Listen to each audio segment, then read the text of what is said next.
yang berarti cinta dan sophia yang berarti kebenaran.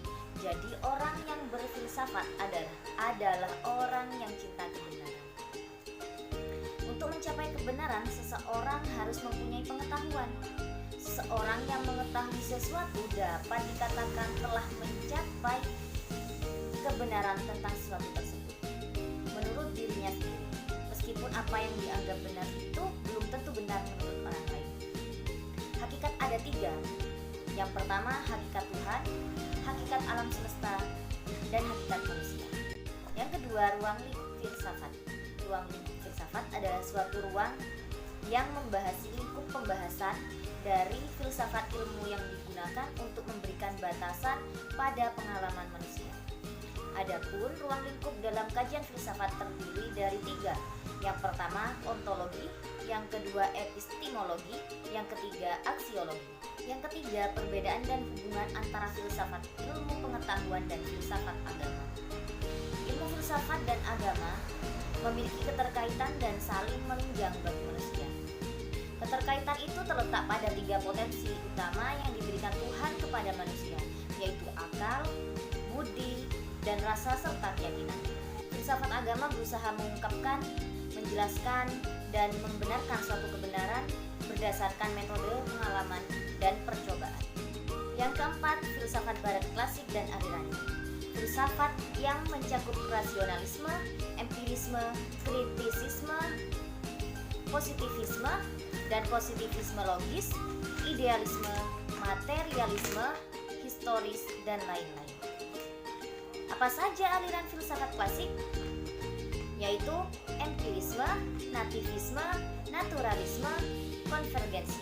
Disebut filsafat barat klasik karena falsafah yang dibangunnya mampu menguasai sistem pengetahuan alam pikiran barat sampai kira-kira 2000 tahun. Yang kelima, filsafat barat pada abad pertengahan.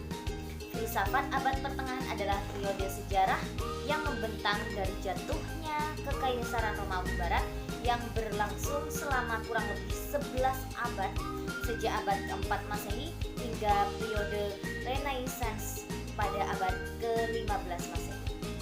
Pada zaman pertengahan, kecenderungan teosentris tersebut secara lebih spesifik dapat diklasifikasi ke dalam 2 periode. Yang pertama, zaman patristik, yang kedua zaman skolastik. Yang keenam, filsafat hukum. Filsafat hukum adalah cabang filsafat yang membicarakan tentang apa hakikat umum itu, apa tujuannya, mengapa dia ada, dan mengapa orang harus tunduk kepada hukum. Jika dianalisis definisi dari beberapa ungkapan para ahli filsafat pada buku Filsafat Umum UIN Jakarta, bahwa filsafat hukum adalah menganalisis asas-asas hukum dari suatu peraturan serta menjawab pertanyaan yang berkaitan dengan permasalahan hukum, baik dalam bentuk yuridis normatif maupun yuridis empiris, sehingga tujuan hukum dapat tercapai, yaitu untuk perbaikan dalam kehidupan manusia. Yang ketujuh, idealisme, realisme, rasionalisme. Idealisme merupakan suatu aliran filsafat yang menggunakan jiwa. Pertemuan antara jiwa dan cita melahirkan suatu angan-angan, yaitu dunia ideal. Pokok pemikiran idealisme ialah meyakini bahwa adanya Tuhan sebagai ide tertinggi dari kejadian alam semesta ini. Realisme merupakan suatu aliran filsafat yang memandang bahwa dunia materi sesuatu yang benar ada atau terjadi.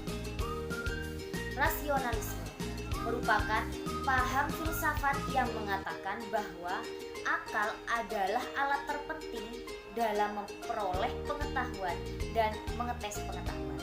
Yang kedelapan, empirisme, pragmatisme, positivisme.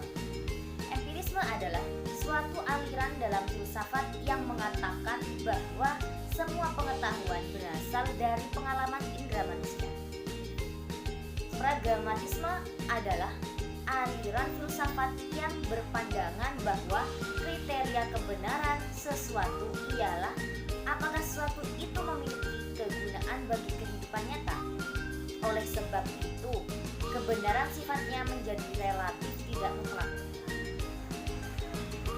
Positivisme adalah suatu aliran filsafat yang menyatakan bahwa ilmu alam sebagai satu-satunya sumber pengetahuan yang benar dan menolak aktivitas dan yang berkenaan dengan metafisika. Tidak mengenal adanya spekulasi, semua didasarkan pada data empiris.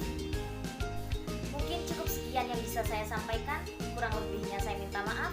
Wassalamualaikum warahmatullahi wabarakatuh.